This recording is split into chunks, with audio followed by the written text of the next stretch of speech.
Assalomu alaykum, hurmatli televizor ko'ruvchilar, yaxshimisizlar? Dunyo Uyg'ur Qurultiyi Tor televiziyasining Uyg'ur ovozi suhbat programmasiga xush keldinglar. Men Hidoyat Musajon. Mushu vaqtinglar xayrlik bo'lsin. Aziz ko'rilmanlar, muhojiratda ilib berilayotgan milliy mustaqillik ko'rishimiz tarixida misli ko'rilmagan zo'r hodisalar yuz bergan 2020-yilni oxirlashtirib, 2021-yilga qadam qo'yish oldida turyapmiz. Bu munosabat bilan men istansimizga vakolatan vatan ichi va sirtidagi butun Sharq Turkistonlik qarindoshlarimizning yangi yilda milliy mustaqillik ko'rishimizga yanada yangi muvaffaqiyatlar va utuqlarni tilayman. Yangi yilimiz Sharq Turkiston xalqiga xayrlik bo'lg'ay. Hurmatli televizor ko'ruvchilar, Uyg'ur davosining 2020-yildagi taraqqiyot yuzlanishi va 2021-yili yetmoqchi bo'lgan asosliq nishonlari haqida analiz elib berish maqsadida bugungi suhbat programmamizga Dunyo Uyg'ur Qurultiyining raisi va Xalqaro vakolatsiz millatlar tashkilotining muavin raisi hurmatli To'lqin Aysa apandimni, Qurultayning muavin raisi va Turkiyadagi Uyg'ur tadqiqot institutining qurg'uvchisi hurmatli doktor Erkin Akram apandilarni alohida taklif qildik. Hurmatli aziz mehmonlar, bugungi programmamizga xush keldinglar. Hoş bulduk. Sizlarga rahmat. Hurmatli To'lqin Aysa apandim, oldi bilan programmani siz bilan boshlasak. Endi siz xalqaro siyosiy sahnalarda butun Sharq Turkiston xalqiga vakillik faoliyat elib berayotgan Dunyo Uyg'ur Qurultiyining raisi bo'lib sifatingiz bilan Sharq Turkiston davosining 2020-yildagi umumiy yuzlanishiga qanday baho berasiz? Oldi bilan shu haqida bir to'xtalib bergan bo'lsangiz. Rahmet, avval bu programmaga davet kılmışsın, teklif kılınlar için çok rahmet. Hakikaten sizin de ötkenlikte 2020 yılı bütün dünya insanları için oylamagan, kütmegen bir vaba bilen yüzge giriş yılı oldu. Şundakla bu 2020 yılı Şarkı Türkistan milli müstakillik hareketimiz için olsun, Uygur halkımız için olsun, milli davayımız için olsun mu, başka yıllar okşamaydıgan ilgirleşlerinin boğan ve bazı tosallıklarının ve kıyınçılıklarını 5. ötküzgen bir yıl oldu. Muşundan bütün dünya can aylakçılığı bilen kalan, bütün dünya yüzünün sağlamlık aylakçılığı bilen kalan, devletler yüzünün halkının hayatı, turmuşu bilen kalan muşundan bir yıl buluşu karmay. Biz 2020 yılını Şarkı Türkistan Milli Hareketi de naiti utuqluq bir yıl oldu. Bu muhaciretteki milli hareketimizde utuqluq bir yıl oldu deb qaraymiz. Çünkü biz şu qaraydigan bolsak, qısqacha xulosa qiladigan bolsak, bir qancha nuqtalarga yig'inchoqlash mumkin buni. Masalan, Birleşken Devletler Teşkilatı'da 2020 yılı Meyli Birleşken Devletler Teşkilatı kişilik hukuk kengeyişi seviyesinde olsun. Veya ki hatta Birleşken Devletler Teşkilatı Milli Bixeterlik Kengeyişi seviyesinde olsun. Uygur meselesi muşu sorunlarda kün terkipken, sözlengen, Xitay bilen resmi diplomatik üstellerde devletler işkiga ayrılıp durup Uygur meselesini kün terkipken bir yıl oldu.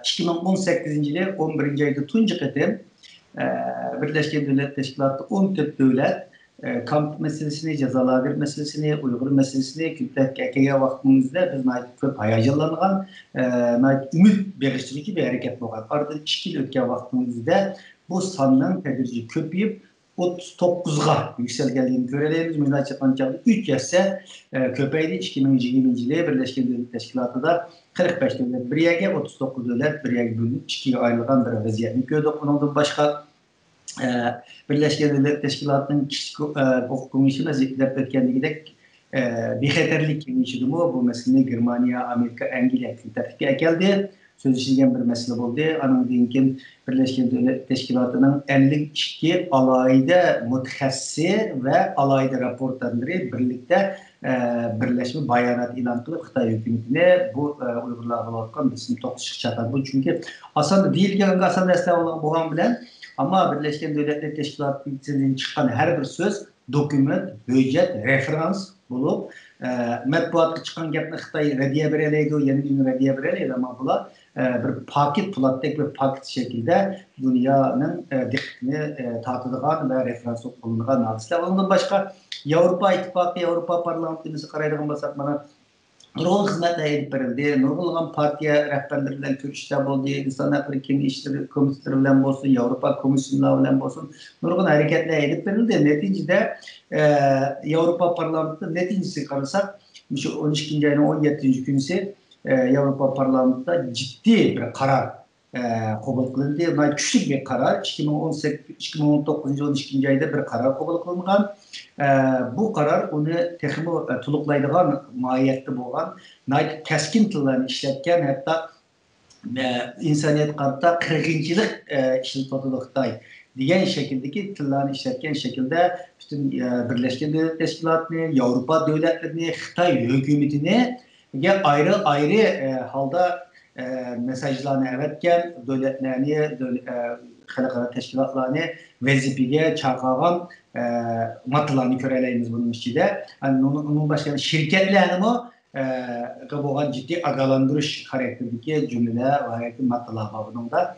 Bu mu nayte mühim bir ilgileş kimliğimizi. Onun başka Magnitsky Kanunu Avrupa Komisyonunda kabul kılındı. Gerçi bu bir vasıta Karamaklı Uygur meselesiyle münasebet yok bilen ama şu kanunun kabul kılınışı bugün insaniyet karşı cinayet işlevatkan bir diktatör hakimiyetine yakarda emri bir ceza olunuşta işletildiğin bir işi güç geçirdi de koylayın. Ondan başka Amerika Kongresi'de en çok bir tarihi bir vaka. Amerikan Kongresi'de Uygur siyasi kanunun kabul kılınışı, Prezident Trump'ın kabul kılıp bunu resmi kanun bulup icra kılınış girişkenliği ve icra kılınıp bugün 50'den artık Xitay şirketlerinin ve 20'ye yakın Xitay emeldarlarının ve organlarının kartizmine kirip resmi de caza Amerika hükümeti tarafından yol koyulganlığı ve şundakla kul emgek kanununun Amerika Kongresi'nin ötkenliği bu tarihi bir vaka. Yani bu bunda deplik ketken yakan bilen ama bunun aksi işlengen bir 10 hizmetler var. Faaliyetçilerimizden, vatandaşlarımızdan, teşkilatlarımızdan işleyen nurgun ecirleri var. Neticede bu yani Amerika Üniversitesi'de bir yılın içinde 2 tane kanun ötüde koyulayımız. Anın ki yanı bir mühim bir haber 2002 yılı Amerika ve Birleşmiş Milletler Teşkilatı terörizm kategorisiyle kirgizilgen Şarkı Türkistan İslam Hareketi ne bu yıl 2020 yılı Amerika bu kartizmden çıkarıverdi. Çünkü bu çok tarihli vaka. Xitay bizni muşu kalpak bilen yıllardan bu yan dünyada terörist gösterişke bütün hareketlerimizde muşu kalpak bilen karalap bizim futbolumuzni çüyeşke boğuşka urnulatkan bir işti. Onun için ben şahsen üzerime Xitay'ın teröristler tizimliğindeki bir şahsı buluş tuttum bilen nurgun kıyıncılıklarga, avarcılıklarga, Interpol'un suç kuyruklarga düşerke olan bir insan. Şunun bu teşkilatın partizmlikten çıkarılışının üzümü 2020 yılda milli davayımızdaki çok bir galibe ve utukta qaraş mümkün. Onun başka Kanada Parlamenti İnsan Hakları Komitesi resmi şekilde bunu tunca ketim erkek kırgınlıkta kabul kıldı bunu. Bunun aksini ülgürüp adı Angliya Parlamento'da bir kanç ketimler bunda müşünün erkek kırgınlıkta kabul kılış hakkında yığılla boldu, buladıdı, müzakirler elip bir oldu, hükümet ki besimle oladıdı. Okşaş iş Germaniya Parlamento'da, İtalya Parlamento'da, Fransa, Avustralya, Katarlı garip devletlerinden parlamentlarda ciddi bir mesele bulup müzakere kılıngan bir hareketler bulunmadıdır. Demek 2021 yılda meyli milli devletlerinin olsun, halkara teşkilatlarla düzgün olsun, en ahırda yana hatta İslam Konferansı Teşkilatı da bu mesele Uygur meselesi gün tertip yapıp bakmagan. 2020 yıldan ahırda müşkili karardaki besimler bilen Türkiye'deki bizim teşkilatlarımızdan hareketleri bilen ve o yerdeki muhalefet partiyelerinin besinlerine ahır Türkiye hükümetinin yüzünden bu meseledeki cimşitliğini bozup İslam Konferans Teşkilatı'nı en ahırda bu meseleyi ekirgen buldu. Birleşik Devletler Teşkilatı'nın bu meseleyi oturup koygan buldu. Yani netice itibariyle 2020 yılı diğerlikle bütün insanlığa hareket kılış erkinliğinin çeklengen bütün insan can kaygısı kalan bütün devletler yüzünden halkını bu vabadan kanda qoğdap qilish, iqtisodini kanda qo'g'dab qilish o'xshaydigan mushunda hayati meseleler bilan qarshi kelgan bir vaqtning o'zida Uygur davasının yuqori deb o'tganligidek bir natijalarga erishishi haqiqatan insonni suyundirgan bir hodisa. Rahmat hürmetlik Dolqun Aysa efendim. Hamda hürmetlik doktor Erkin Ekrem efendim, xuddi yuqorida Dolqun Aysa efendim deb o'tganidek 2020-yilda haqiqatan Uyg'ur davosida bo'sish xarakterlik tarixiy natijalar qo'lga keltirildi. Afsuski mustabid Xitoy hokimiyati xalqaro jamoatchilikning shuncha qattiq besimi va noroziligiga qaramay, Sharq Turkistondagi bostirish siyosatlarini o'zgartgani yoki yumshatgani yo'q. Masalan, jazo lagerlaridagi xalqimiz turmalarga va yoki majburiy emgak maydonlariga yo'tkaldi. Xitoy hokimiyatining boshqa sohalardagi bostirish siyosatlarimi aynan shu shaklda davom qilyotdi. Sizce Xitoyning shuncha kuchli xalqaro besimlarga parvo qilmay, yanada o'zi bilgan sanamga dasishidagi asosli sabab nima? Yoki Xitoy Birlashgan Davlatlar Tashkilotida o'zini qo'llayotgan g'ayri-demokratik davlatlardan jasorat elayotamdi? Siz buni qanday qaraysiz? Keyingi shu 40 yildan beri Xitoy yukselib dunyoda xeyli bir ta'sirini yaratdi. İkincisi bu iqtisodiy bir celip gücü var. Çünkü çok bir baza var. Nurg'un devletler o bazaga ihtiyaç var. Onun için Xitoy bu harbiy gücünü güçlendirip rayonda güçlü bir devlet haline geliyordu. Birleşken Devletler Teşkilatı'nın ki ornu degandek Xitoy bir çok devletke aylandı. Bazı devletler Xitoy nimdisi disu ma'qul deb iqtisodla payda alsaqla mayli deb müşküngici keldi. Yani birisi bu g'arbliklarning bir tushunchasi bor, shu Xitoyga mablag' solsak, o'rta sinfni yarata olsak, o'rta sinf agarda kuchlansa, Xitoyningki hozirgi bu kommunist rejimi, ya'ni diktatorlik rejimi o'zgardi deb qarabdi. Chunki bu g'arbningki bir tajribasidir. Fakat o o'rta sinfmi paydo bo'ldi, ammo o'rta sinf aslında Xitoyningki shu tuzumi bilan o'rta sinf bo'ldi. Yani o sistemge, o rejimge bağlanıp bay boğaşka, o rejimge karşı çıkmaydı. Yani g'arbliklar ya da bir hata medeniyetga o'xshamaydi. G'arbliklarning ko'z qarashi bilan o Xitoyni o'zgartiraman deb tirishmadi. Buni ham 2014'te Obama, Prezident Obama New York Times'ga bergan bir nimandima, dokladimdima shuni tilga oldi. Hem de dedi Xitoy şu 30 yıldan beri pul to'lamay mashinamizga chiqib olgan odamdir. Trump buni pul to'laysa deyotdi ve hozir Xitoyni to'nib yetdi. Yani nima demakchi, Xitoy shu xalqaroda uningga bo'lgan bir yiqinish yoki uningga bir bo'lgan yiqinish yoki Xitoydan foydalanaman degan bir ideya abaqiman degan Xitoy o'zgardi degan bir kuch bilan Xitoyni ma'qul deb keldi. Ama Xitoy buni biz cho'ng davlat bo'ldik, ular bizning cho'ng davlat bo'lganligimizni to'nisin. Biz dunyoga moslashish emas, dunyo bizga moslashish lozim degandek yaqinqi zamonda jiq so'zlayotdi Xitoy mutaxassislar. Yani dunyo bizga moslashsin. Onun için davatkan Xitoy aqli, Xitoy projesi, Xitoy tecrübesi, onun için insanlıkningki jamiyatini barpo qilmoq, taqdir birligi degandek nurg'un narsalarni o'tirib qo'yib, ya'ni men markazlik bir dunyo degan an bularga singib ketdi. Bu tarixda bor narsa bularga. Shuningga bu yo'g'arab ketib hozir nima deysa degan bir diplomasiya qoidini o'tirib chiqarib oldi. G'arbliklar bunga bir ism taktı, yani urush bo'risidir. Yani xalq bilan urushib turib qildilar. Shuningga bu g'arbliklarning dunyoning Xitoyga bo'lgan bu pozitsiyasi Xitoyningki hozir o'zini bilmasligi bilan birlikda Sharq Turkistonning siyosatini mushu tuyg'u va mushu his bilan, mushu siyosat bilan, mushu ang bilan ilib beryapti. Asosan mushu. Ikkinchisi Xitoy hozir bu yangi İpek yo'li strategiyasini amallashtirishga tirishyapti. Amallashgan taqdirda Xitoy hamda dunyoninki birinci ticaret gücü, yani birinci iktisadi güç bulamaydı. Ve dünyanın iktisadının %40 ve ticaret gücünün %60'ını kolga düşüreliydi. Kolga düşürgen takdirde hem de bunun ki dünyanın iktisadi ticaret kaydılarını özü sızdıgan boğandek dünyanın siyaseti ve xavfsizlik degan nurg'un sahalarda ta'sirini yetkazadi. Hem de bu şundan muhim bir proje. Bunu emilleştirgen takdirde Xitoyningki taqdirini o'zgardi.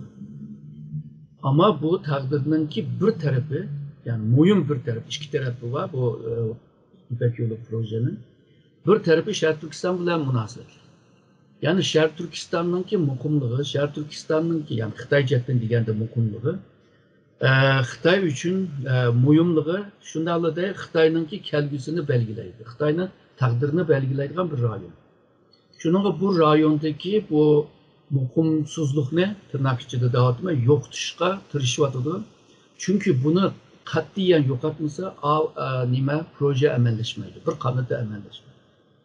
Muşundan moyun boğaçka Xitay üçün Şarkı Türkistan ve bir yerde 21. asırda insaniyetke hiç maskemeydiğen, hiç yaraşmaydiğen bir kılıklarını kılıvatıdı. İptidai bir siyasetini bir yerde ilip birivadı. Bunu garplıklara şunu da cık düşendirdik. Dünya Uygur Kurultayı namında. Köp devletler bunu işlenmedi. Misalga Dolkun Reis Amerika'nın Mavi Mutabiye Ministriyle köreşken vaxtıda mı, muşlarını sözlügen vaxtıda bu pek işlenmeden. Çünkü birisi bulan Xitay bu işini kılmaydı. Çünkü Xitay çok devlet. İkincisi 21. asırda bir insan, bir cemiyet, yani bir cemiyet, bir insan grubu, yani bir insan grubu bunu kılmaydı da işlenmedi. Ahırda şununla doktorda oturup çıkışı başladı. Hem nime delille ispatla oturup çıkan iken tekrar Dolkun bilen köreşken vaxtıda onun için Dolkun gıdaydı hem de işlendim. Yani bunda bir ahval var. Xitay muşu hemen jukurdu diyen sebeplerle Şarkı Türkistan'da katlık bir siyasetini ilip biriyordu. Eğer de Xitay'ın ki yani Ürümçi hükümetinin ki emniyet nazırının gibine esası alsak, Vami Yuşen diyen bir Xitay. O 2017'de bana bir yapını diyen. Yani 2017'de bana hal kılımız, yani 2 yıldan ki bana kılımız ve 5. yılda tinç kılvetimiz Şarkı Türkistan'da ifade kılar. Yani 2022 bulundu. Demek ki lager karta devam ediyor. Lager en azından 2022 gece devam kıldı diyen mana çıkıyor bir yerde. Yani demek ki Xitay 2022 gece bu işini devam kılmasa o Şarkı Türkistan'ınki ben o vaxtada bir isim koygandım yani doğru düşmeydi hem de hazır zulüm de ifade kılıvatma yani Uygurların bilini sunduruş bir stratejisi. Yani bilini sundurmadıkça bu Xitay'la Şarkı Türkistan'da bu davanı ilip vardı. Ondan başka misalga şu siyasetini ilip birivatkan vaxtıda Xitay'ın işçidime bazı müzakereler boktuken. O New York Times'da ilan kıldı o. Yani bu halkaradan bir isim kipkesi neymiş kılımız dese Xi Jinping neyim dedi. Vay ola bir şipin vakrap koydu ondan keyin cimkıdı dedi. Yani Xitay'ın ki pozisyası aşıyor. Xitay'ın göz karşı aşıyor. Yani bunda bir insanlıktan jırak kep kalgan bunda bir hakimiyet, bunda bir siyasetini vaxtınca mağızalaydı ama uzun bir müddet mağızamaydı dep görüyorum. Rahmet, hürmetlik doktor Erkin Ekrem efendim. Endi hürmetlik Dolkun Eysa efendim, siz yuqorqi o'zingizning so'zini aytib o'tdingiz. Haqiqatan 2020-yili dunyo xalqi uchun nihoyatda qiyin bir yil bo'ldi. Har qaysi davlatlarda mayli siyosiy, mayli iqtisodiy taraflar bo'lsin, hatto ijtimoiy taraflarda nurg'un krizislar yuz berdi. Endi biz Uyg'ur xalqi bo'lib sifatimiz bilan mushunda dunyo qalayimqanchilikda har davlatlar o'zining ahvolida qilib qolayotgan mushunda ahvolda Uyg'ur davosi bu xalqarolashish vaziyatidan chekinib ketarmi degan bir qo'rqinish botdi. Ama lekin 2020 yılda hakikaten biz köydükki siz deb ötkendek Uyghur davası her qaysi çoğun devletlerinin hatta Avrupa Parlamenti, Kanada, Avustralya, Amerika o'xshash devletlerinin içinde yuqori derecedeki siyasi kişilerinin egizden bevosita chiqadigan bir holat shakllendi. Bu hakikaten Dünya Uyghur Qurultayı başçılık nurg'ulg'an Uyghur tashkilotlarimizning birlikda hamkorlikda ip bo'lgan xizmatlari natijasidan bo'ldi deb o'ylayman. Hamda hammamizga ma'lum bo'lgandek oldimizda yangi yil kirish oldi turyotidi. Agar muvofiq ko'rsangiz, Dünya Uyghur Qurultayıning oldimizdagi yilda ilib boradigan nuqtaliq faoliyatlar haqida ko'rmanlarimizga biroz ma'lumot berib o'tgan bo'lsangiz. Doktor Erkin Ekrem efendim umumi vaziyat doğruluk bir bizimki fikirlerini kıldı. Bu bilimini ben koşap koyuşuna arzu kılıyorum. Diğerlikte Xitay 21. asırda dünyanın çok bir devlet ama dünyanın bugünkü vaziyetki maskelenmeydiği şekilde iktidai bir sistemini yürütüyordu. Xitoy iqtisodiyotdan ba'zi insonlar deydi, ba'zi davlatlar Xitoy bek taraqqiyot etganda tenkay bo'ldi deb Xitoy haqiqatan cho'ng iqtisodiy jihatdan cho'ng. Ama cho'ng deganlik faqatla iqtisodiyotdan cho'ng bo'lmaydi. Xitoy bütün doktor Akram degandek dunyoning qurollarini men qo'yman, dunyoga hukmron bo'laman, men prinsip qo'yman deydigan ashtaq bir ideya bilan, ashtaq bir xirs bilan mangan. Ama 2020-yili bulutmu Xitay'ın şunun kamp meselesi oturmuş cezalarları çıktı dünyada ahırda bütün dünya Xitay'ın FT5'si bilgen bir vaziyet gelgendeki Xitay artık dünyada güçlük çok bir devlet bulduğun obrazı yoktu koydu dep oylaydım ben. Çünkü yan iqtisadiyatin güçlük oluşu mümkün ama dünya kural koyalaydıgan bütün dünya insaniyet kabul kılalaydıgan bir kıymet karşı yaratamaydigan bir devlet bo'lganligini bunun insaniyetning yaratılışıga xilaf bir hareket qilayotganliklarini bundacha qanchaqimizda naiti boy ama lükçek katil bir insan o'xshasa boy ama katil bir hakimiyet bo'lganligidan iborat bu obrazni dünya tunib yetdi. Shuni Xitoy balkim bu obrazni yaxshilash uchun nurg'unlagan millionlagan pullarni hechlarni ekilinmesi mümkün. Çünkü birdimini buzulgan bir narsani o'ngishmoq bektas. Şunu bu noktadan nazarda etgan vaqtimizda biz nayt ümit bo'lishimiz kerak. Hem 2021-yilda hakikaten Uyghur davası için bizni texnik çoğun bir hırslar, çoğun vazifeler kütüp durdu.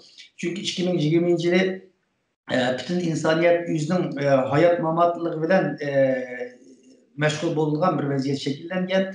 Biz bu dünya kurduğu bilaylı başka teşkilatlar olsun, nurgulluğun virüs sebebinden faaliyetlerimizde, bazı faaliyetlerimizde kılanmadık.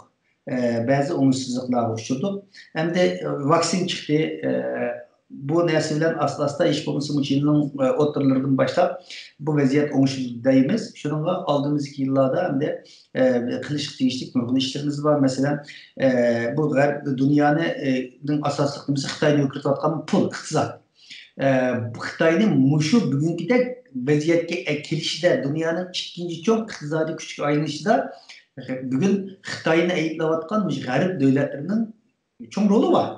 Çünkü Xitay bu garip devletlerinin teknolojisi bilen, bu garip devletlerinin pulu bilen terakki kılıp bu aldık geldi.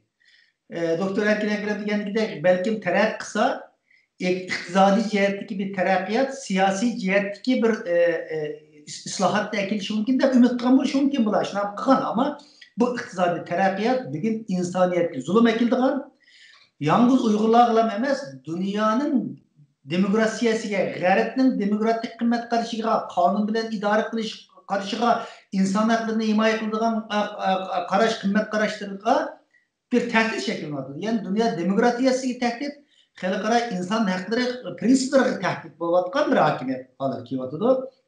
Shuningga 2021-yili bu yili bizda hamda mushu Xitoyni mushu holatga kelgan g'arib davlatlarga özünün mesuliyetlerini tekimi bildirişimiz gerek. Bazı devletler biliyordu ama bazı devletler bilgen yok. Hem de bir yerde nurgul garip şirketleri var. Bu Şarkı Türkistan'daki mecburi emgek bile münasebetlik. Şarkı Türkistan'daki insanların erkilliği, mengeç duruş, küzütüş teknolojilerini teminleyen şirketler var. Xitay'la hazırgıcı ticaret kıvatkan şirketler var. Demek bugün Xitay bilen ticaret kılıp payda alan her bir dollarda Uygur'dan kanı bağlılığını biz bildiriştirişimiz. Bunun başlangıç 2020-yili Dünya Kurultayı başlık Uygur teşkilatları birleşip bu hareketin başlangan mecbur emgekini to'xtatish, qulluq emgekini to'xtatish deydigan 230'dan artıq bunun içinde bir 60-70'e yakın Uygur teşkilatları var. Yani Uygur çevredeki muhacir Uygur teşkilatının 80-90% var. Ondan başka dünyadaki insan hakları teşkilatları, dünyadaki işçiler uyuşumları o okşaydıgan 230'dan artık teşkilatların birleşimiyle bir kaç ay, 8. aydan başlangan olsa 4 aydan bu yan bu hareket ciddi elip vermedi. 2020'de muşu şirketlerini Xitay'dan boğan ticaretini to'xtatib kısaş. Bu haqda garip devletlerinin parlamentlerini, kanun çıkarış kısaş. Bu arqılıq yani iqtisad to'xtagan vaqtida, tijorat to'xtagan vaqtida Xitoyning andan keyin xo'riga kesiladigan gap. Shuningga bu nayt muhim, bu vaqtdagi faoliyatlarimizni kuchlantiramiz.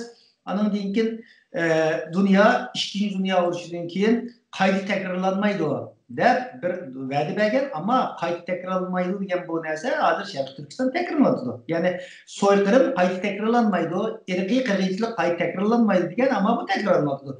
Buni biz dunyoga bildirishimiz kerak. Kanada parlamenti inson huquqlari komiteti tunji qabul qildi. Buni qadam bosqich bilan davlatlarning milliy parlamentlaridan, Birleşken Devletler Teşkilatı'ndan, Avrupa Parlamentosu'dan, başka xalqaro organlardan ve Amerikan Kongresi'den şu irqiy qirg'inchilik hukumatlardan shuni rasmiy irqiy qirg'inchilik deb to'ntish. Irqiy qirg'inchilik deb to'nigan vaqtning o'zida davlatlarga, xalqaro tashkilotlarga bir mas'uliyat tushadi. Buni irqiy qirg'inchilik deb to'nib qo'yib, ular o'zim ishni qilib ketolmaydi. Demak, irqiy qirg'inchilik deb to'nigandan keyin buning oldini olish uchun ikkinchi qadam boshlanadi. Onun için aldığımız yılda bunun bir irqiy qirg'inchilik bo'lganligini dunyoga to'ntish qonuniyatdan bu. Onun için London'da Uygur Dünya Hukuku'nun iltimas kılışıdan Xalqaro Uygur Sot Kollegiyasi kurulgan. Bu 2029 yılda kuruldu. 2021 yılda aldığımız yılda bu Sot Kollegiyasının devam kıldı ve bir kararı bağlayıp bu Sot Kollegiyasidan Sharq Turkistonda ettirayotgan bu insoniyat qarshi jinoyatning bir irqiy qirg'inchilik bo'lganligi bu sotda isbotlanish kerak. Buning uchun moddiy dalillarni to'plash, iqtisodiy dalillarni to'plash ishlari davom etadi. Oldimizgi yilning yaz oylarının oxirida birinchi qatimliq sot bo'lmoqchi. Hozirgi bizim arzuyumuz, ümidimiz bu haqda xalqaro advokatlar, sotchilar ciddi şekilde ishlayotadi. Undan boshqa 2022 yıl Beijing'de olimpik var. Bu olimpik degan yalnız bir tenerkek emas. Buna çok bir hadise. Xitoyda bir cinayet işlayotgan bir devletga bu hukukni berishning o'zi olimpik komitetining ro'yi xilaf, olimpik komiteti uchun çok bir yuz qarshi bir harakat. Bu haqda Dünya Kurultayı başlık Uygur teşkilatları ve başka Hong Kong, Tibet, Tayvan teşkilatlarının hemkarlığı da bu haqda ciddi bunu to'xtatish uchun olimpik komitetiga qarshi harakat etib turibmiz. Andan keyin milliy olimpik komiteteler var. Her qaysi davlatlarning ular bilan aloqa qilish orqali davlatlarni bunga boykot qilishga chaqirish hareketi aldığımızdaki yılda el beriştirişlik ciddi meseleler. Çünkü aşındak bir yollarını işletiş arkalı Xitay'dan bunun için toxtatqılı oldu. Bu mısa mayak yapıp, erzak yapıp, emri bir hareket olmasa Xitay'ın məqsədini şu asla der, ama ahırda unutup kalır dünya deydiğimiz. Bunun unutup kaldığın bir mesele bulmaydıgan alır ekilişimiz gerek. Bunun insaniyetinin, xalqaranın kanunlar kategoriyası boyunca bir siyasi, azı siyasi hakikaten güçlendi. Bütün devletler, bu garip devletlerin siyasi nemlerinde parlamentolar her basış değildi, xalqaro teşkilatlar değildi. Ama bunu bir her kandak siyasetten dimi hali halda bir xalqaro kanunlar kategoriyasi boyunca bir cinayet bo'lganligini isbotlash, bunun uzun müddet qanday bir iqtidor hakimiyet kelsa davlatlar uni jiddiy oladigan bir bosqichga akilishimiz kerak. Bu keyingi 2021 yil qilishga tegishli Dünya Kurultayı bo'lsin va Uygur teşkilatlarının aldığımızdaki mühim vazifeleri. Ondan başka hepimiz görüyoruz İslam devletlerinden, İslam hükümetlerinin bu davadaki göz karışı nemesi bizi pek ümitsizlendirgen bir vaziyette. Bu hafta cık hareketler elip verildi ama 2020 yılda tutkullarımız bağlılık, seferler olmalı için bu hafta aktif bir hareket kılışta bazı kıyıcılıklarımız oldu. 21. yılı Xudayim bursa bu hafta ciddi bir planlarını, programlarını tüzdük İslam devletlerine. Çünkü Xitay bugün İslam'a karşı bir cenk açtı. İslam'ı bir ideolojik kesinlik bu yıldızın komünist gerek davatıdır.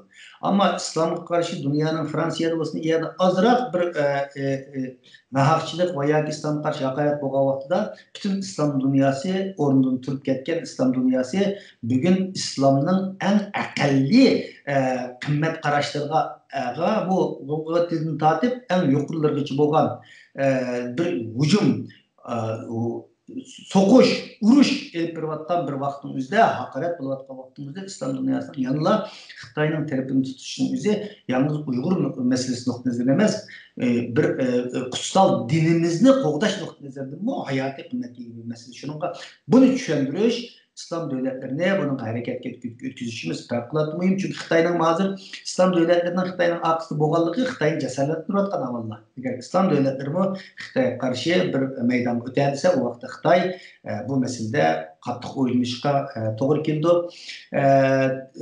Shunga o'xshaydigan oldimizgi yillarda hamda qilish tegishli milliy davoyimizni saqlab turayotgan nihoyatda mushaqqatli vazifalar bor. Rahmat To'lqin Isa efendim, oldimizda qildigan aytib muhim bo'lgan xizmatlarni yuqorida deb o'tgan bo'ldingiz.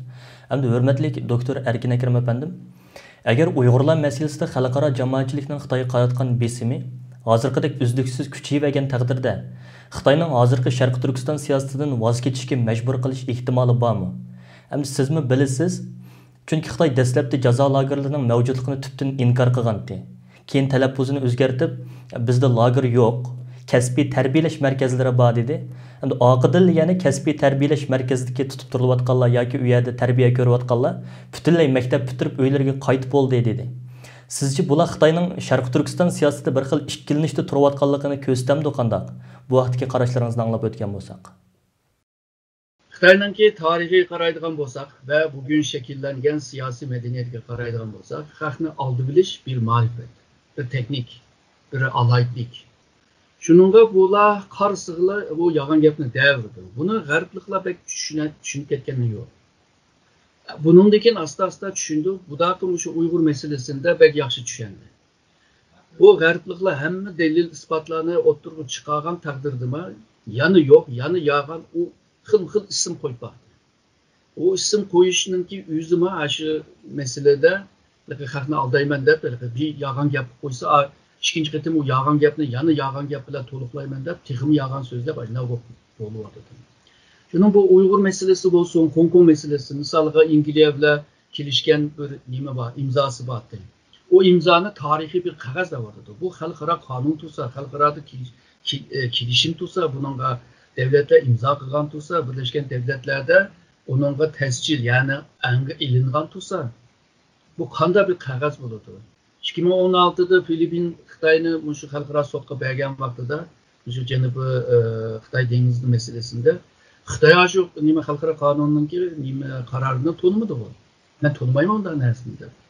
Yani bunda qilishları tabii ki xalqarodagi jamoatning Xitoyning bir to'la yolg'on gapildigan o'zini manfaatini deb boshqa xalqninki manfaatiga qarmaydigan yoki dafsand qiladigan bir medeniyeti vakiye deb tushunayapti. Fakat bu Uyg'urlar burun bularni deb kelgan chog'da Dünya Uyg'ur qurultayı her yerga anlatgan vaqtida bunda bo'lib boqmadi. Bundan keyin hamda xalqaro buni asta tanıydı deb bilaman. Deb ko'raman. Misalga deyli Kongzi degan bir adimi bor. Bu Kongzininki tatlı gaplarni hammamiz bilamiz. Xalqaroga mashina tanilgan. Aslında Kongzininki asl ideyasi diktatörlük bir siyasi kurulmanı qo'g'dab qilish. Xalq namoyish qilmasin, xalq isyon chiqarmasin deb xalqni yotishtirish uchun deyilgan o chiroyli gaplar. Shuningga bu Xitoyning mushu taraflarini, iç taraflarini asosda tunagan vaqtida xalqaro hamda mushu Xitoyga qarshi nurg'un tadbirlar ilindi. Ama bunda bir ahvol var. Ben dedim, Xitoy qanday bo'lmasa cho'ng bir bozor. Dünya nüfusunun 1/5'inin teşkil kılgan bir pazar. Bu pazarın çoğunluğu hem de hiç kim bundan kurtuluşunu xalamaydı. Şununla xalqarada bir kısım adam yani aşı iktisatını deb, yoki bazı devletler yani aşı iktisatını deb, yani bu Xitoy bilan münasebet qurish yoki bunu qiladi. Ama burunqidek bo'lamaydi. Burun hem de bunu tanqid qilganlar pek azdı. Misalga Avrupa Birliği Xitoy bilan şu yıllardır şu insan hakları hakkında bu görüşler vardı. Fakat bunu yıpık tuttu. Yani insan hakları meselesini kadar yıpık tuttu. O başka bir mesele. Ama onunla katnaşkan garblikler kayıtıp gelgenlikin deydi bu Xitoy bilan insan hakları Uygur Tibet meselesini dep boğucu ola orundan kop getip Bolda devam kılmayımız deydiğe bizim korkup diyemey turvatımız deydi. Yani gariplikler aşındak bir korku işçidir. Hazır mına hem de korkmaydı. Korkan bolsa bugün Fransa, İngiltere, Avrupa Birliği'nin bazı devletleri bu Xitayga bunda karşı çıkmaydı. Amerika ve bazı garip devletler karşı çıkmaydı. Demek ki gariplikler özününki kıymet karaşlarını koldap kalmayan takdirde gariplikler gariplik bulamaydı. Şununla gariplik özüne gariplik yani biz dünyanınki en aldıdaki bir cemiyet, en teknoloji, bilim, ideya, düşünce her şeyde biz miye merkez deyip de koldap kalmayan dise aşı kıymet karaşlarını koldap kılış lazım.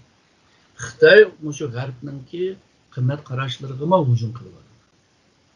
Hatta ulanı kabul kılmayız. Bizge malumluk kılmanla o malumluk diyen gapni düşürüp pes kögen bir kelimeni işletken coşu yerde. Yani yaratmaganlığı. Bizninkini ügen, bizninki ideyamizni ügen, bizninki şu kıymet karaşını ügen de dünyaya bunu seçirge başladı. Şununla kelgüsünde bir tarafta bu garip devletler özününki şu milli menfaatini yani iktisat cetteki menfaatini koldaş tırışsa yanı bir cetten şu kıymet karaşlarını koldaylar. Yanı bir cetten bu garip devletler yükselgen Xitay'nın her kadar bir güç yükselgen vakitte mevcut temponluğunun hepsini bozudu. Bu bir tarihi bir kanuni bir yer. Şununla Xitay'nınki yükselip çıkışı muşu garipliklerini kurup çıkan muşu tüzümlerini bozu dendi. Bu tüzümler bozulsa garipliklerine gariplikten çıkı dendi. Şunun gariplikler özününki muşu tüzümünü koldap kılış olsa yanı Xitay'a takabül turdu. Şununla gariplikler için pek kıyın bir devirge kirgen oldu. Bu olay için kıyınçılık ahval bizim için mi kıyınçılık buldu. Bizim için kıyınçılık olan nimo degende birisi muşu Xitayga boğan bisiminin güçlenişi bile Xitay'nın inkasıma güçlük buldu. Yani bu reaksiyonma güçlük buldu. Bu ahval tekimi bir mürekkep bir dünya vaziyetini yarattı. Yani bir taraflik bir vaziyet bulmaydı. Biraz mürekkep birbirinin işçiye kırık etken bir vaziyet. Bunda vaxtıda hem de bizimki Uygur teşkilatları bu vaziyetten kadar analiz kılıdı, kadar bahalaydı, kadar yol tapıdı diyen vaxtıda bu seviyeye ihtiyaç var. Şununla bunun dinkin ki bizden Xitay ile takabül turuş, Xitay ile güreş kılış için bir seviye talep kıldığın bir mesele var. İnsanlığa ihtiyacımız var. Yani elbette diyen seviyelik insanlara, anlık insanlara ihtiyacımız var. Maliye güçke ihtiyacımız var. Şundakla nurgun devletlerle münasebetini kuruş. Ulavla bir yakın münasebetini kuruş. Yakın diginem hem de bir mesele boğan çağda telefonla içipla ya ki e-mail'le yazıpla kılalaydı. Çünkü garipliklerle onda görüşüş, onda asan emez. Bizimki Dünya Uygur Kurultayı'nınki hadimleri mesela Amerika'da meyli Aksaray olsun, meyli meclis olsun, meyli o Milli Xavfsizlik Konseyi olsun. Aşınan yerlerde hemsinde bir nime var, münasebet bağlanlar. Bazı adamlarınki birileri Aksaray'ınki yukarı bir memuru bile görüştükçe şununla vay çonkiye dağıttı Uygurlar. O Dünya Uygur Kurultayı ulavla Allah kaçan bir seviyede görüşüyordu da bazılarına uçuk değişine hacet yok. Mesela Birleşken Devletler Teşkilatı'nın nurgun organları Dünya Uygur Kurultayı'nı muhatap aldı. Yani onu tanıyordu. Onun işiydi o. Bir halkarada işçilik peyda kılış o bir cemiyetin bir insanın kılalayla en çok işi o. İşçilik peyda kılış. Mesela Avrupa Birliği olsun, Avrupa Parlamento olsun, bunlarınki bazı organları olsun, yani Dünya Uygur Kurultayı'nı yani muhatap kalır. Yazışış olsun, şunda asan yani hemen yazarlaydı, hemen cevap alalaydı. Müjde bir halığı geldi. Bu naytı mühim bir neyse. Her kanda halkaravi teşkilatla bu halığı kiliş pek kıyım bir ahval. Azra halkara münasebetini bilgen adamda bunu bilaleydi. Mesela dünyada en çok halkara xavfsizlik ile münasebetli çok yığın var. Konferans var. Birisi Münih'te, birisi Halifax Kanada'da. Aşlarınki birisiga misalga bizning Dolqin reisini davet qilyapti 2 yildan keyin. Ertugun Munixdagi davet qildi. Bu yerda nima gaplar deyildi deganda, g'arbliklar bir yerda o'tirib, yuksalgan Xitoyga qanday qilamiz deganni muzokara qildi. Misal Kanadadagi strategiya mutaxassislar generallarning yig'ilgan yeri. Ya'ni harbiy jihatda, strategik jihatda qanday qilamiz deganni muzokara qildi. Munixdagi siyosiy yig'inlikda, ya'ni geopolitik jihatdan qanday qilamiz deganni muzokara qildi. Yani dünyanın şekilliğe renk berdiğen yoki onunki şekillik berdiğen bir yığın var. Misalga bizim Dünya Uyghur Kurultayı'nın reisini davet kılıyor. Yani bu Dünya Uyghur Kurultayı'nın bu seviyeye geliş onda asan emez çünkü Dünya Uyghur Kurultayı bir strateji plan bile hareket kıldı. Bir proje bile hareket kıldı. Her kademini israf kılmay kadem destekmandı. Çünkü karşısıyla misal bir vaziyet oldu. Karşısıyla bir iş kılış, onunki töleyen ziyanlıklar var. Ama bilip durup kadem atlamakta da onun töleyen bedeli şundakla onun kazangan utukluk oldu. Şunun bu plan bile geldi ve 2017'den itibaren Milli Kengeyiş Yığını'nı içip şu planı başka teşkilatlarla ortaklaşıp ve şundakla hazır mınadır 20 yıldak oldu. Nurgun teşkilatlar 70'ten köp, çok küçük teşkilat bulup, ularla ortaklaşıp bu planı birlikte hareket kılınmalıdır.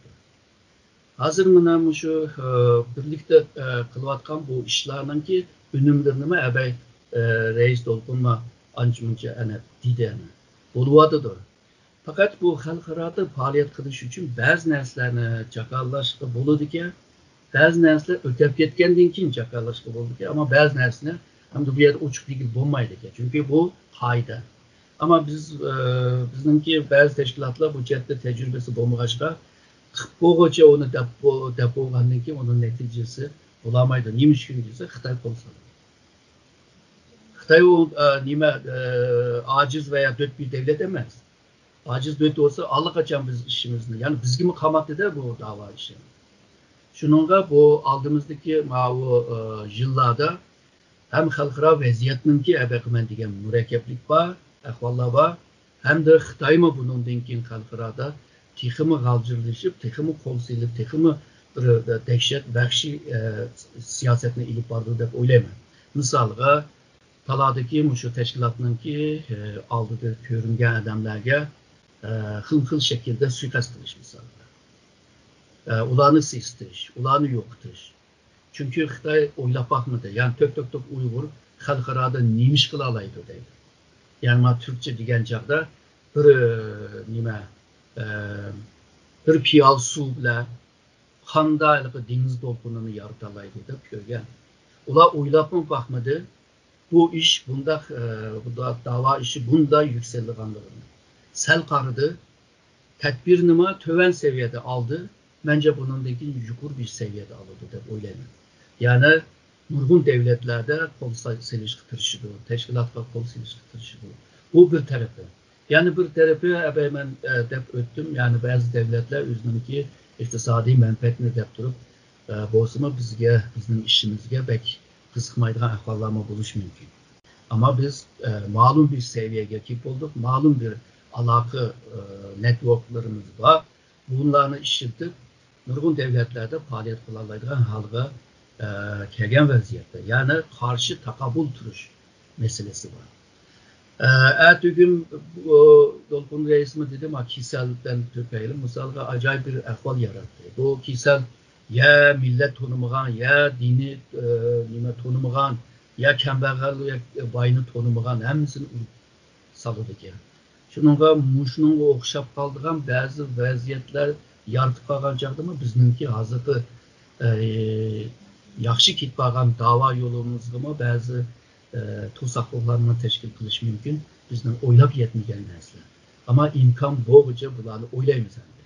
Aldığımızdaki kıyınçılıklarını birden iniklap onu yeniş ya ki o kıyınçılıktan ya ki o tutsaklıktan kadar ülket geçişinin yollarını devamlı her gün takip durup onu izleyimiz hem de. İnşallah bizim ikinci kadememizini ahırlaşıp emelleştiririz. 3. kademde bizim milletimizin 136 yıldan beri ümit kütüvatkan Şarkı Türkistan'ın erkinliği için bir yaxshi bir netice alınız deb o'ylayman. Rahmat, hurmatlik Erkin Akram muallim. Yuqorida diqqat qilishga tegishli muhim nuqtalarni o'tirib qo'ygan bo'ldingiz. Bo'pmi Uyg'ur sarxillarimizning, ya'ni Sharq Turkiston davosidagi Uyg'ur sarxillarimizning o'zining bexatarligiga doir diqqat qilishni biroz yoritib o'tgan bo'ldingiz. Alloh Sharq Turkiston davosidagi Uyg'ur sarxillarimizning aman bo'lishini nasib qilsin va dushmanimizning har xil hiyla mekir suiqasdlardan saqlab qolsin. Hamda hurmatli To'lqin Aysa efendim, yuqorida Erkin muallim o'tib o'tgan nuqtalarni qo'shib qo'ydigan yoki oxirgi so'zlaringizni olsak, shuningdek programmamizni oxirlashtirsak. Erkin Akram, Doktor Erkin Akram deb o'tdi. Hakikaten Xitoy bunun mümkün davayimizni da yüzünün bütün güçlerini, diplomatiya, iqtisodiy, istihbarat güçlerini işe silish orqali bütün imkon. Zaten hozirgacha shunday kelgan, ammo bunda çoğu yoğuna kirdiğanlığın bir sürekli bulunğanlığa belki bunda tahmin kılmadan boşu mümkün ama bunun için tehmin şiddetli bir şekilde erkek yani oynaşı mümkün. Xitoy hozirgacha Uyghur teşkilatları terrorizmden qaralab Interpol'lar suç buyrukları verip her yerlerde şahsen ben nurgun devletlerinin çevirisi tutulduk. Muhtemelen bize Xitay'ın şu kolunun uzanğanlığı. Ama Xitay burunku qargan texim uzanğan. Birleşken Milletler Teşkilatı olsun, başka halkara organlar olsun, hatta dünya sağlık teşkilatları için olsun kolunu uzatıp dünyanın bütün milletini monopol kılıştırışan bir vaktimizde bizim işimiz asan emez. Ama biz bu yetişip kaldık, tecrübe sahibi olduk. Burunku qaragan çağda Uyghur davası, Şarkı Türkistan davası dünyada tarih her davra qaragan texim köp qo'llashqa, do'stqa, ishonchga ega bo'lgan bir dava.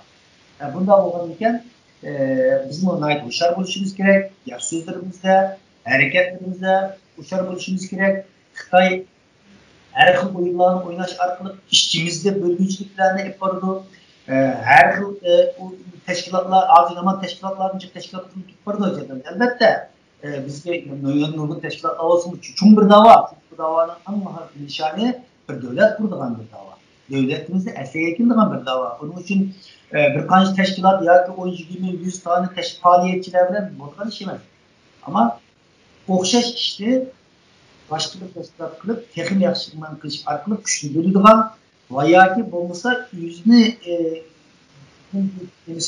gavdalantirish uchun başka bir teşkilatni haqoratlaydigan, yüzünü yo'qotirish uchun başka mavjud hozirgacha faaliyet qilgan insonlarga haqorat qiladigan, hatto o'lib ketganlarga köften çaplaydıgan, okşaydıgan müştak nesne. Bunu muş oyunlarının bir partisi. Şunun ben ahırı değdiğim dava adamlarımız, faaliyetçilerimiz, vatanperverlerimiz, mutlak köp kısım vatanperverlerimiz, vatan sırtında naik vatanperver oluyorlar. Ben bunu düşünmem. Her kandan bir milletin içinde naçar insanlar var, her kandan milletin içinde casuslar, hayırlar var. Tarihimizi karısak, biz Türkiye'nin mensup milletlerin içinde bundan avval cık uçurallığını göremeyiz. Başka milletlerin tarihini biz Uyghur tarihi de yaxşı bilmeyiz. Belki pek yaxşı bilmezsiniz mümkün ama mesela Türkiye'nin işlevatkan mesela Türkiye neler olsun, kinolar olsun, başka kinolar olsun bu nesneleri göremeyiz. Tarihlerde asasen yazılan nesne. Bizim tarihimizin okşaş. Sonunda her kandan bir tarihi cevherlerini bundan nesne buldu ama huşar olsa mutlak bir kısım halkımız, faaliyetçilerimiz, vatanperver, birlik yapıyor. Biz işimiz, milletimiz, milletimiz mi? Teşkilatlarımız var. İşiniz gerek, dava adamlarının işiniz gerek, cümleden dünya kurulacak işiniz gerek. Bu işin biz keyinki yıllar köyde bizga maddi jihatdan olsun, ma'naviy jihatdan olsun ve chaqiriqlarimizga zo'r ko'lamda milletimizning ovoz qo'shganligiga shohid bo'ldik. Bu munosabatda bizim faaliyetlerimizde qo'llagan Dünya Kurultayı, Dünya Kurultayı emas başka teşkilatlarının vatan millet için hizmet qilayotgan, jaddiy hizmet qilayotgan teşkilatlarımızı himoya etgan bütün vatandaşlarımızga bu yerda rahmat aytaman. Rahmat aytaman bütün teşkilatlarımızga ishimizni ko'rsatgan fidokorlik uchun bu yerda rahmat aytaman va 2021 yili bizni hakikaten ciddi bir vaziyet saklap duruyordu. Şunu güçümüzü tekrar birleştirişimiz gerek. 2020 yılı bizim yanı olup geldiği neticelerinizden biri bizim birlikteydi. Hakikaten sırtındaki %95% bütün teşkilatlarımız bir yerde aldı dikilip bir teşkilatlanmanın bir asasda birlikte ittifaklık asasda hareket ettiriyordunuz. Nurgulluğun Birleşken Devlet Teşkilatı'na birler katlarını yazdık. Bunun neticesi gördük. Amerikan Kongresi'ne birler katlarını yazdık. Olimpik Komitesi birler katlarını yazıyordunuz. Birler hareket etiyordunuz. Tuncu takım 10. ayının 1. günüsü Yanlık Uygur Teşkilatlarımız, Hong Kong, Tayvan Teşkilatlarından birleşip 100 şehirde 65 devlette Xitay elçixanasının aldılar kök bayrak yalan kıldı. Bunda bakmagan. Şu birlik, şu ittifaklık neticesi. Halkımız, teşkilatlarımızı işimiz gerek. Hem de bir kısım insanlarımız sosyal medyalarda bulup yaşlarımız yaş. Paylaş gerek sosyal medyalarda birbirine hücum kıldığın vakit ısrafçılarını emelden kaldırıp bu sosyal medyalardan, teşvikattan halkımızga, milletimizge menfaat beradigan işlerge ötüş gerek dep oylayman. Çünkü bir dünya buluvatkan bu talaşlardan davaga paydası bolganlыгын көмдүк, зарары болсо болду, ya paydası bolmadı. Şununla bunumuz Xitay oyunla oynadı. Dünyada bir diplomatik güçlü ilişkiler arkalarına bazılarının tutuklanlarını anca müç koyup vergen bulup keyinki vaxtlarda xalqaro besim bilen şununla zaman biz koyup ettik o da insanlarımızı bu davadan yetim kaldırdığından hareket durumluktan acımlık vakti şununla halkımız bu yaşlarımız, dualık kılvatkan nurgun yaşlarımızda bir kısımları yokat kettiği hazır. Bunu davamlaştırmış gerek. Çünkü benim kardeşim, benim akam, benim ailem, benim ağaçam, benim dadam apamlık koyup verse ben bunu toksitmen deydiğen nesem hata bir nese elbette hem insan adıyla yüzünün kurup kaldırın deydi. Ama benim dadam, benim kurup kaldırın nurgunları içinde apam kapılar tükep ketti, dadam tükep ketti bilmeyim ama ben üzerimden yani birisi yüzünden kıyırdaşının olan davasını kılıp koyuverkenlikini toktatıp kalsak bu kampta kalmaydı. Kaç milyonluğun insanlar ama bütün kampta kalsa neçe milyon insanın erkekliği için küreş kılalsa benim kardeşim o, benim akram o, benim kardeşim kurtuldu ama benim kardeşim kurtulsa eğer ki kampta kalmaydı eğer neçe milyon insan erkin buldu geldik emez bunu başında kendi ayrı düşünüş gerek bu bütün vatan sepetliği faaliyetçilerimiz, her bir Uygur vatanperverleri bu mesuliyeti his qilish kerak. Mening mesuliyetim ailemni bir ilk chiqish bilan birga shu bütün xalqimga ilk chiqish kerak deydigan bir ruh bilan harakat qilishimiz kerak. Shaxsiyatchilikni tashlashimiz kerak. Dalay Lama'nın bir gapi var. İnsanların hayotidagi en aqalli prinsip yordam qilish deydi. Eğer siz yardım kılamıyorsanız hiç olmasa başkalarını kılmayın. Şunun okşaş, eğer birbirimizi yardım kılamıyorsak hiç olmasa dava kılan insanlarını, teşkilatlarını, altı insanlarını yardım kılaydı, yardım kılamıyorsak kılmayın. Reisitmeyli ki bu bir dava faydamız olsun. Şunun bütün işçilerimizle, bütün milletimizle, kampdaki halkımızla azat kılınırlığı da işimen kamplarda ki halkımızı azap kılışımız için bütün vatan sepetlik kırımdaşlarımız bir niyet, bir maksatta samimiyet bilen aldığınız karar edildiğini degan temellerini ortaya koyuyor. Hürmetlik Dolqun Eysa efendim ve Doktor Erkin Ekrem efendim alohida vaqt ajratib yuqorida bergan qimmatli ma'lumotlar uchun ko'p rahmat aytaman. Rahmat sizlarga. Rahmat, bizmi rahmat aytamiz. Hürmetli televizor ko'ruvchilar, yuqorida Uyg'ur ovozi suhbat programmamizning 2020 yillik eng oxirgi sonini diqqatingizga sundiq. Yoqtirib ko'rganinglar uchun rahmat. Keyin qitimliq programmamizni ko'rishgacha omon bo'lgaysizlar. Xayr xo'sh.